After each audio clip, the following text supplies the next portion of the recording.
Love between humans is just not easy. And without great examples or education about emotions, communication, sex, and what keeps love alive, it's too easy to be disheartened, settle, or give up on what you want most.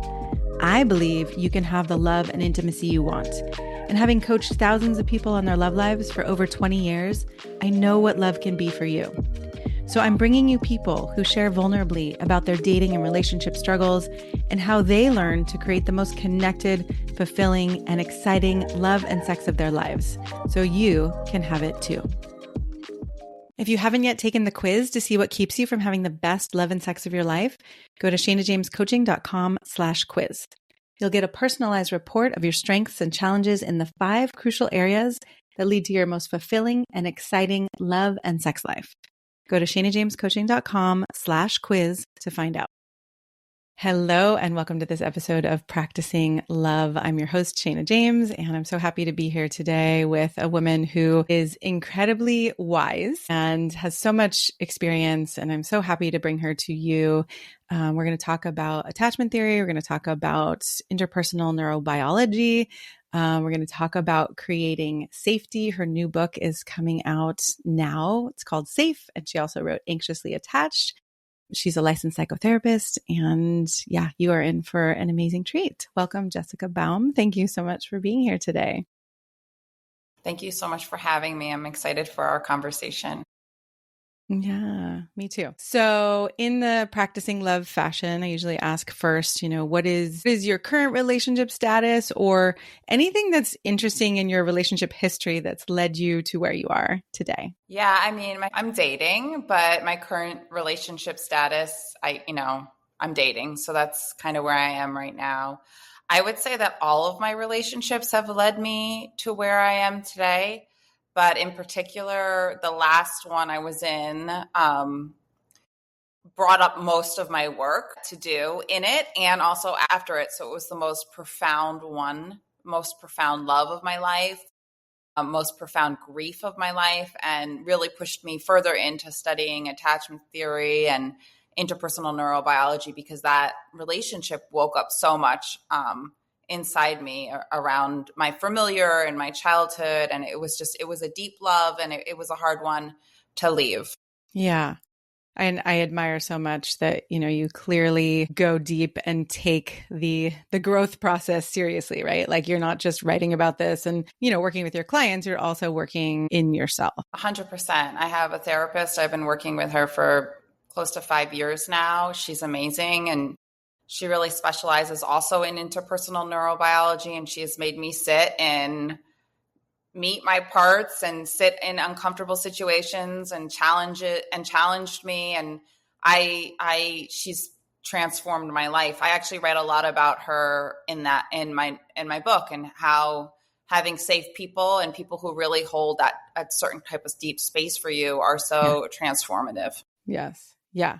I think there is nothing like it. And I often say this on the podcast that I sometimes have a hard time putting to words like what it's like to be in a relationship where you are welcomed and understood and accepted, and where there's this, co-created process of learning and growing and healing and learning to love better. So I'm excited to hear more about this from you. And one of the questions that comes to mind is with your book called Safe, right? How do you describe safe or safety so that people get a sense of what that actually is? Yeah, so I really talk about what healing is from from a biological level, and what you need to heal, and what you need to heal deep attachment wounds. And one of those things is you need what I call your anchors, or an anchor. And that's really a person, and it doesn't have to be a therapist or a coach. Sometimes therapists and coaches don't know how to do this, but therapists and coaches can do this, or friends. And I explain that have the capacity to hold space. And so it means that their nervous system, for the most part, is more in a ventral state. So they're able to stay pretty regulated while you get dysregulated. And so your nervous system has a chance to regress and get dysregulated, and then you have co-regulation. And in that process, that's how, memories surface, neural nets open. So it's in the in the accompaniment of pure safety, in the safety of another person. And it's not just the word safe, like our nervous system has to recognize that their nervous system is accessing enough safety that our deepest work will come to the surface. So that's usually what happens in a therapeutic relationship, but the state of safety is the treatment.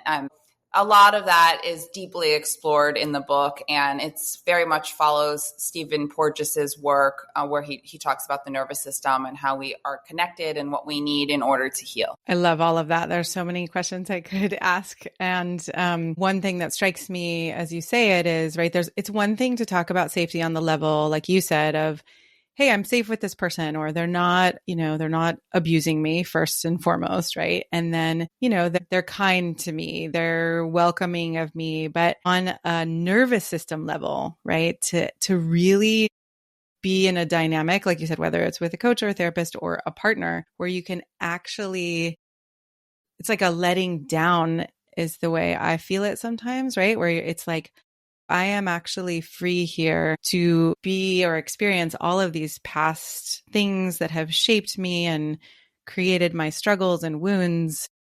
And I can do that and be loved and held, and right? Yeah. I mean, like when you're looking at attachment, wounds, there's often shame. But I think what you're describing is that when you have that level of safety, you shift into some vulnerability. And it's in that vulnerability that vulnerability was really hard for me. And I think a lot of people find that, really present, safe people can bring up our work because there's space. The next inevitable step is to become more vulnerable, which can be very scary if we haven't received that kind of holding as a child and we're now receiving that as an adult.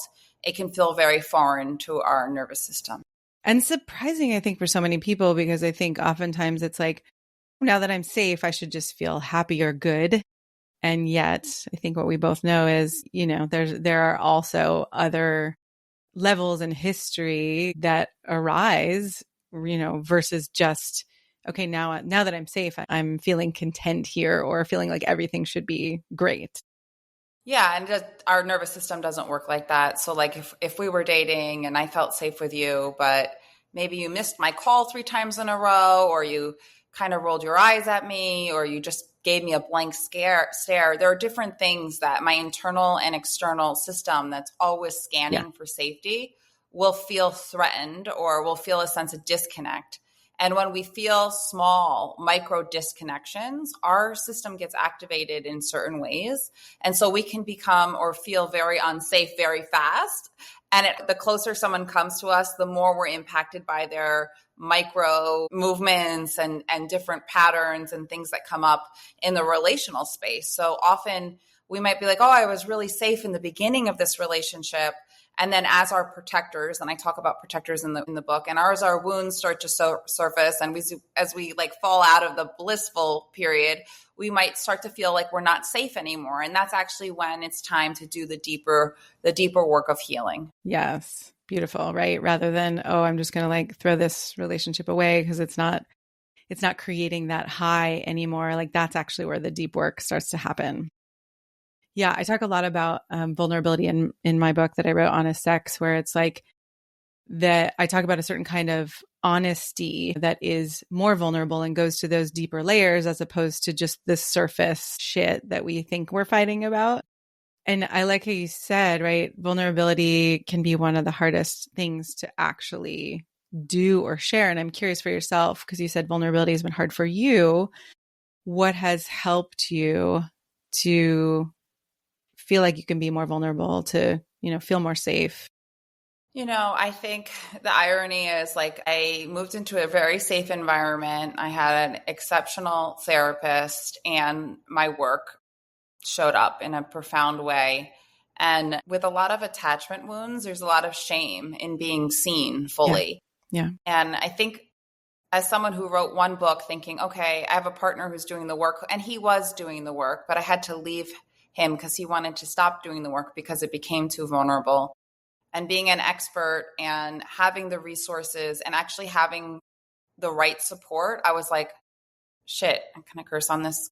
Yeah. I was like, I gotta do the work, and I have to keep showing up. And so my therapist she's brilliant. I mean, she did not make it comfortable for me, and it's not comfortable, but it was profoundly like life changing when, I'm meeting my terrified parts, or I'm challenging my, belief systems that might be protecting me from reality. And I think I just felt like I needed to walk the walk. And Yeah. it was really, really hard, but I feel so, and we're always healing. Like we're always healing. We're always loving. We're always expanding. We're always evolving. But I went through like my implicit, my deepest like abandonment, my deepest work. And I was facing it all. And I think I have, when you're in it, you're like, oh my God. But then when you get through it, you will have this expansive feeling of space inside and a tremendous amount of freedom and an ability to form so many more attachments that are healthy, and like your life just flourishes. Yes. But as I was going through it, I was like hanging on for like dear life. Dear life. That's how I felt. Yes. Again, there's so many things I could say in response, but I'm thinking about one of my favorite quotes. Do you know the Viktor Frankl book, Man's Search for Meaning?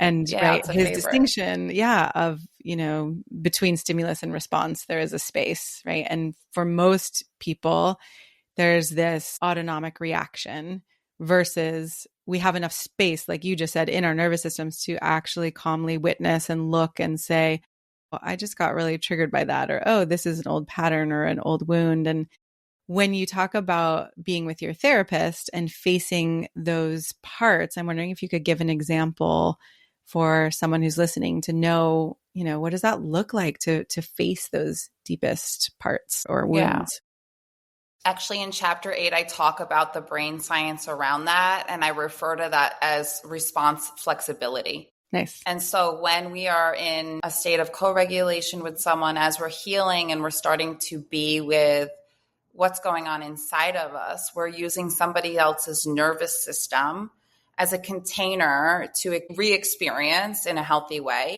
our original wounds. And so we're using them as a resource. And what we're doing is we're expanding our own window of tolerance to be with more and more of what's going on inside us. So over time, it's not that things go away. I mean, things lessen, but we also expand our capacity, thanks to the help of somebody else's nervous system, to be with more that's inside of us. Like I didn't even know what was in there. I mean, it was there, and I was miserable parts of my life, and I was a workaholic, and I talk about how we can shift and we can avoid and we can distract, but it was always kind of there for me. And it wasn't until I had safe people and I was in a safe environment where actually profound work showed up for me. Yeah.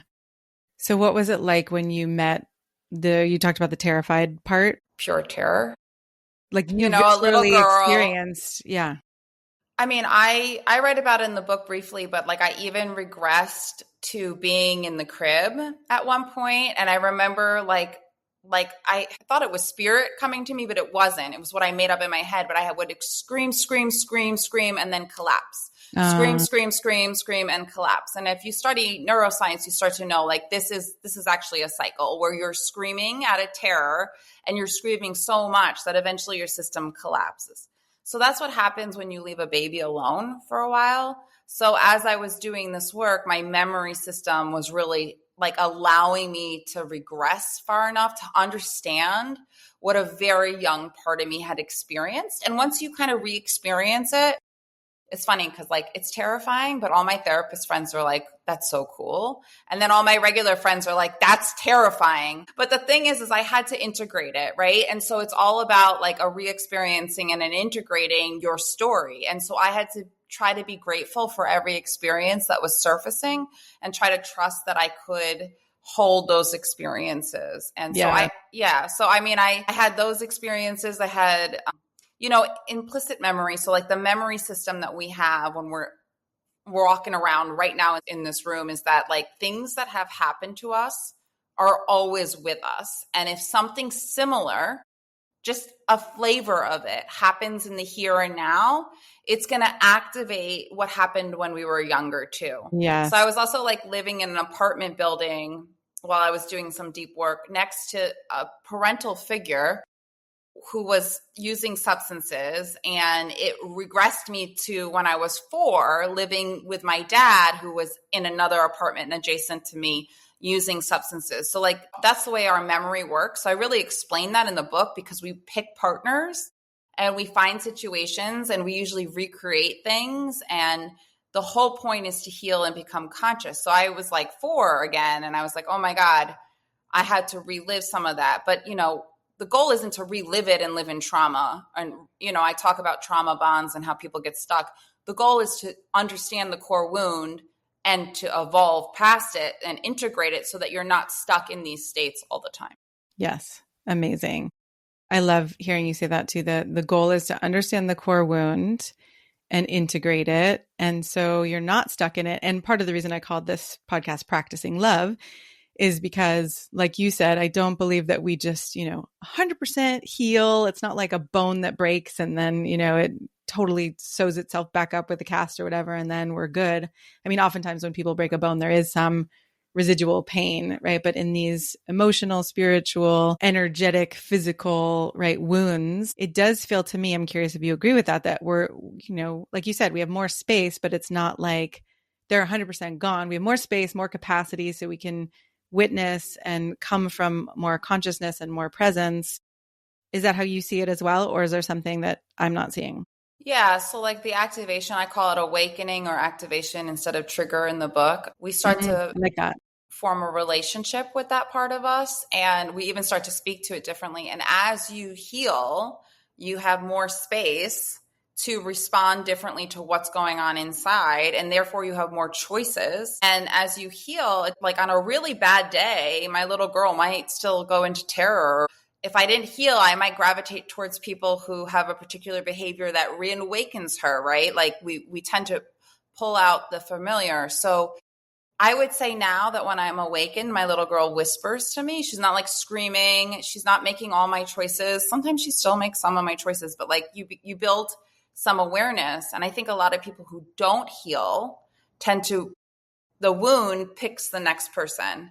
The wound finds the next situation. And so we're constantly finding ourselves in a situation where we're like, here I am again, here I'm left again, or I'm unlovable, or I'm not enough, right? So we repeat these themes until we heal. We unfortunately play them out. So the goal is to become conscious of them and go to the original wound and integrate that so that we're not operating from that unhealed part of us, or we're not choosing or gravitating based on that familiarity. Yes. Great. And what is the integration process that you use or guide people through?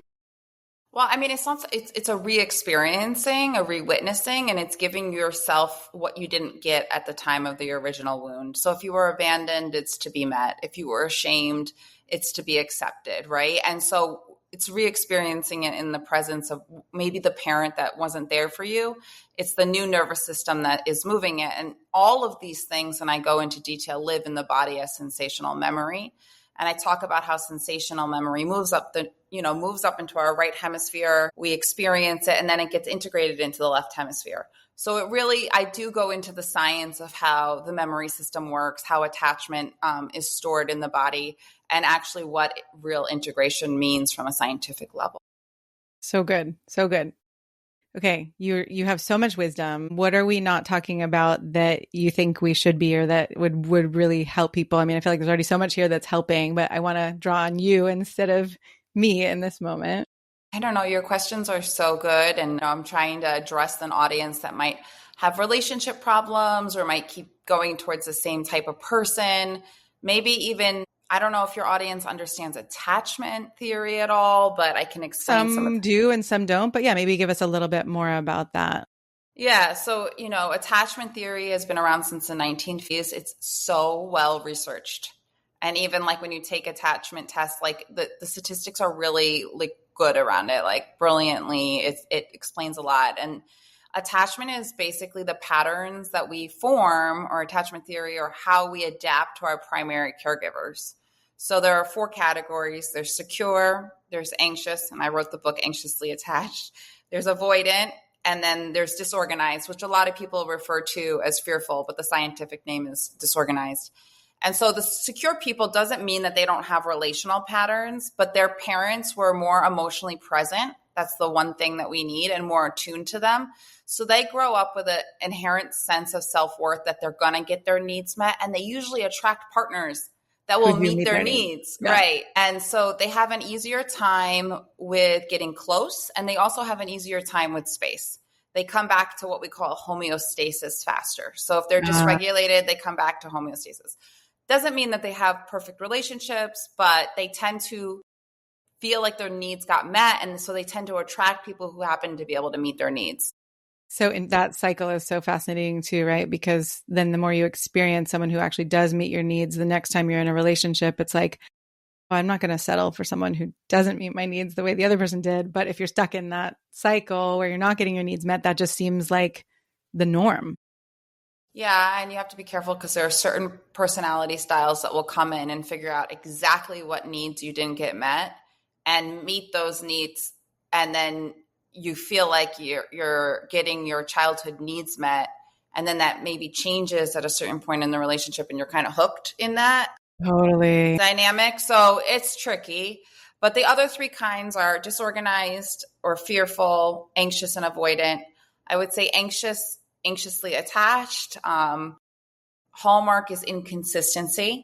So we all very rare do we fit in one category. And I was going into to say, I feel like detail. for me, I tend to be more anxious in the beginning. And then once the relationship is established, then I can be more avoidant. And then, right, there's more And than just one. For your listeners right now, I have a free PDF downloadable thing that explains the wheel of attachment and each attachment style that will be linked in the show notes so you can understand, because SAFE talks about it in a more holistic way.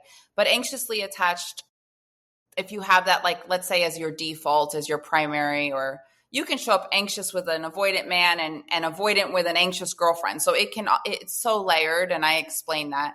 But the hallmark is inconsistency with a conscious awareness of abandonment. And as a baby, you kind of leave your nervous system to attend to your primary caregivers. So later we grow up as knowing how to read the room, understanding everybody else's needs, coming to the rescue.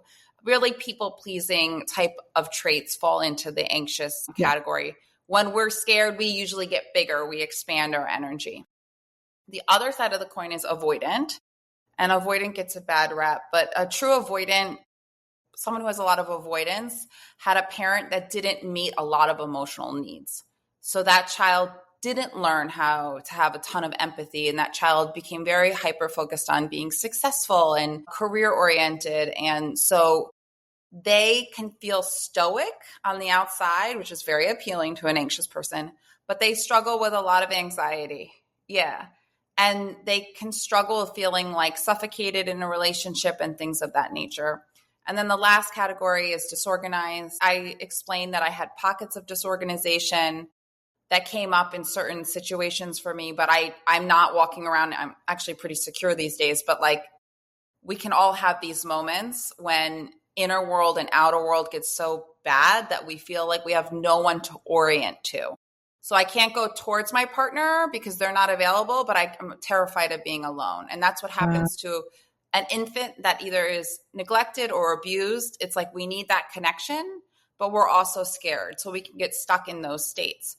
So in SAFE, I talk about the wheel of attachment, and I talk about how we can move around the wheel, and you walk away. For those of you listening that know a little bit about attachment, or it's your first time listening about attachment, you walk away with such a deeper, layered, nuanced understanding of attachment theory.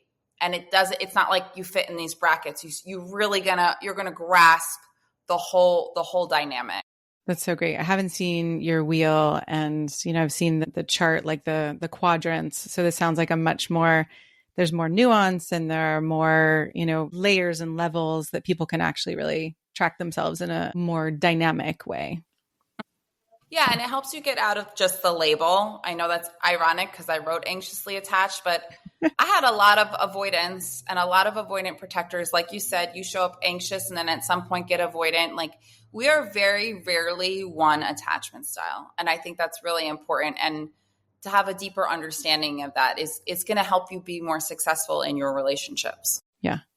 And you mentioned parts too. I mean, I love working with my clients and talking about these different parts and actually having dialogues with them sometimes, or understanding where they're coming from, because we grow up without any education about that, thinking like I am one coherent being. And then I think there's a lot of conflict there.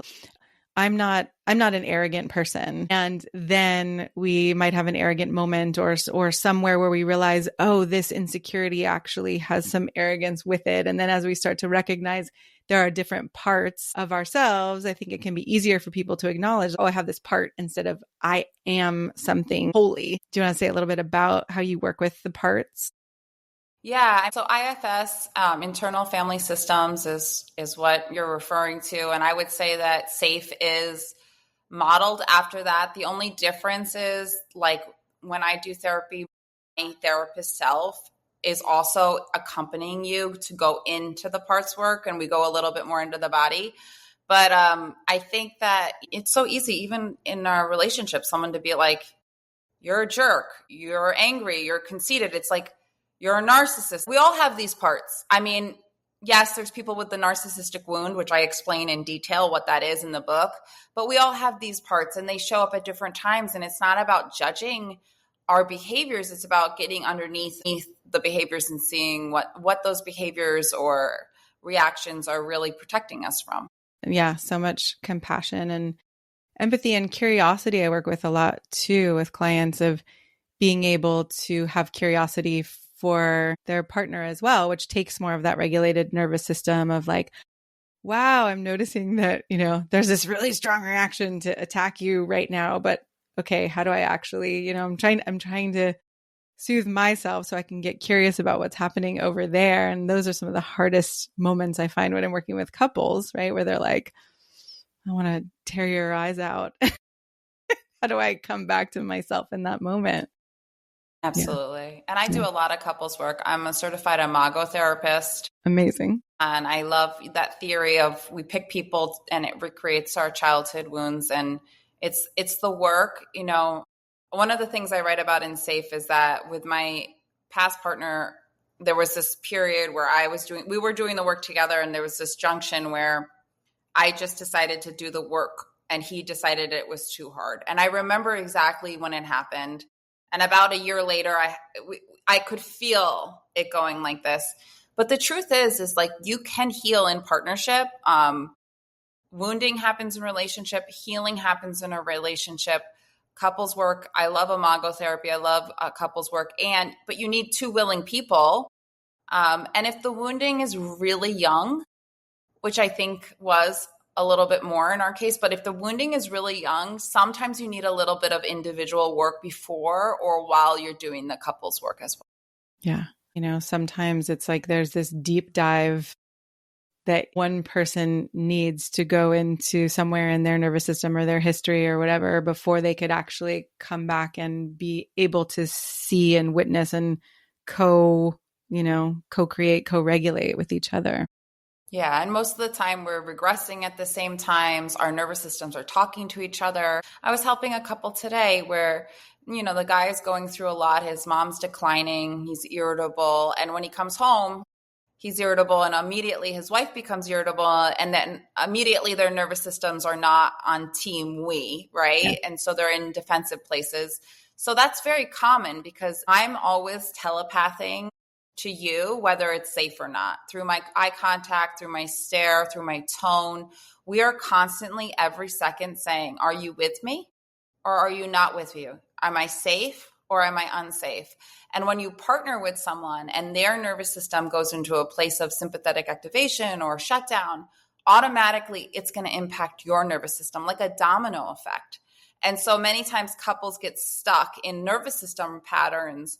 And so it just takes a little psycho ed and a little bit of work to undo that. But just knowing that, like, hey, my partner's in this state and it's triggering or activating this state in me, and we can't get back into connection because we both left our state of safety, our ventral state. Right. Helps couples. It helps them. Yeah. Amazing, right? To have that shared understanding and a knowledge of the we, that we are constantly, I love the word telepathing, and right. What's the word? It's like where you're on a TV station, right? We're emitting that frequency. And then so often our nervous systems just start to vibrate at that same level. And a lot of people aren't even aware that that's happening. Absolutely. And it can be as simple as like me picking up my phone right now and looking at it, and you can be like, oh my God, I'm feeling so unseen Abandoned and or unseen. dismissed, and my system's on fire. And it's like, of course it is, but it's just it's like little things can really set us off. Yeah. Yeah. Especially these days, I think there are so many more opportunities, right? With screens and phones, and just everything's happening so fast. And there's so much happening in the world and in politics. And like there's just opportunities for, I would have said trigger, but I love your word activation in all of these moments.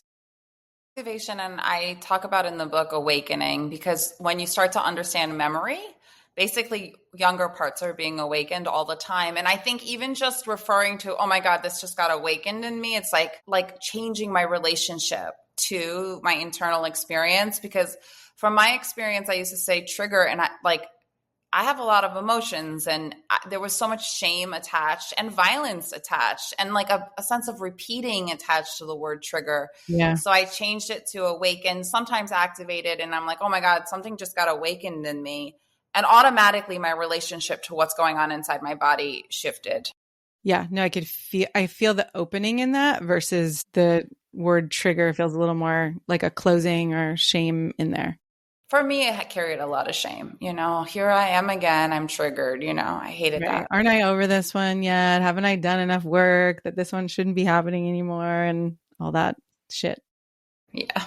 Yeah. Okay. This has been amazing. Yeah. What else? Is there anything before we complete that feels missing for you? I know this is a small taster version and there's so much more, and I highly recommend y'all reading the books. Yeah, But what I would else? say this is the book. Yeah. And I think when you're releasing it, it will already be out. You can get it on Amazon. You can get it everywhere. Yeah. For those listening who aren't seeing us, it's called Safe. Yes, Safe. It's called Safe, an attachment informed guide to building more secure relationships by me, Jessica Baum. I have for your audience, again, beyond the labels, so look at the wheel right away. And I also have like a 40-minute conversation with me and my mentor, Bonnie Badenoch, about the internal process of moving from insecurity to security. And she's like brilliant. And like we do like a deep dive of like what that process feels like. And it's like a special, for those of us who are in the field and are therapists, like she's like up there. She's like just such a brilliant person. And I'm just so lucky that she's helped me and influenced me. And I wanted to give the audience like an inside experience of her, because she's influenced so much of this book, that and the free labels. So yeah, if you fill out the form and you order the book, those free gifts come right away. Check your spam, but they should go out right away. And I'm on Instagram, Jessica Baum, LMHC. If you buy the book and you have any feedback, please reach out. I try to respond to everyone. I really do. It's really, you're important to me if you're doing the work. And this book is a really good companion for for people who are working with you, for anyone who's doing the work and wants to bring it to people and continue to do the deeper dive. And so, yeah, that's really all I got. Amazing. Thank you so much for, I feel this blend of humility and courage and that hunger to grow and to understand, what really this is to be a human and to love and be loved. I hope that, I hope that you find that love, because it just feels like such a beautiful offering that you're bringing to the world. And I want you to be met in that way too. I feel like I just get chills. Like I am newly dating, but like I feel like I have so much love in my life, because instead of relying on one romantic partner, I started to rely on so many of my anchors. And I feel like so many of my relationships fill me. And as someone who is anxiously attached, and we tend to stick want a primary romantic relationship, right? Like that's our thing. I've learned to get filled in ways that I never thought imaginable. I feel sitting here right now so supported by so many people who deeply hold me every day. I mean, and that is earned security. I mean, that's part of what it feels like to move to earn security. And yes, I hope romantic love. Yes, I hope that's mirrored for me, and I'm working on that. So I appreciate that from you. We'll see. Yeah, no, and such a great point too. I think I grew up in my teens in authentic community and just doing really deep process work with people. So in my adult life, I've had that sense of I am so held and so supported, and there's so many people who I can go to who really understand and will welcome the unraveling or the awakenings. And it changes life when you're not just looking for that one person who's going to be the sole supporter of you. And I think it's often what I encourage, right, as people are dating, is to create that network and that way of support in your life. That was probably like one of the hardest things for me to reorient to, because I was so used to going to a romantic partner. So I think, people who fall in the anxiously attached to orient to other people, it's a journey because our knee jerk is to go to like that one. So, but I went through it, and I'm so grateful for it now because I feel, more secure in general. It's a level of freedom I can't really put into words, but the free video really talks about it. So Great. More there. Yeah. One of the ways I often talk about it with men, though I think it's not gender based, is that the freedom that comes from not needing to prove anything, right? Not needing to prove your worth, not needing to prove your lovability, not needing to prove that you're, not too much or not enough. And like how you get to actually just relax with people and enjoy and be curious and be present. Yeah, for sure. Yeah. Thank you so much. Okay, we're going to include all the links in the show notes, but you want to just reiterate what people can find or where they can find you? Well, you can pretty much find me anywhere. Just put in Jessica Baum on Google. I feel bad for anybody else who's got my name. I do. I like take over, anxiously. Well, Safe is on for sale now, and I'm on Instagram, Jessica Baum, LMHC. I have a coaching business called the Conscious Relationship Group, where I have a group of therapists who help with attachment healing. And I have a private practice called the Relationship Institute of Palm Beach that is specifically Florida-based. So there's many ways to find me. Please find me. Please read the book. Let me know. And I'm sending you all who are listening a lot of love. Oh, thank you so much. I'm so glad you joined us for today's episode of Practicing Love. I hope you enjoyed our conversation and gained insight into yourself and your current and past relationships and inspiration for what's possible. If you like what you heard, I'd be so grateful for you to subscribe and write a quick review to help people find us. If you'd like more support in your love life, be sure to get your free copy of my best-selling book, Honest Sex, at shanajamescoaching.com/free. That's shanajamescoaching.com/free. And we'll see you next time.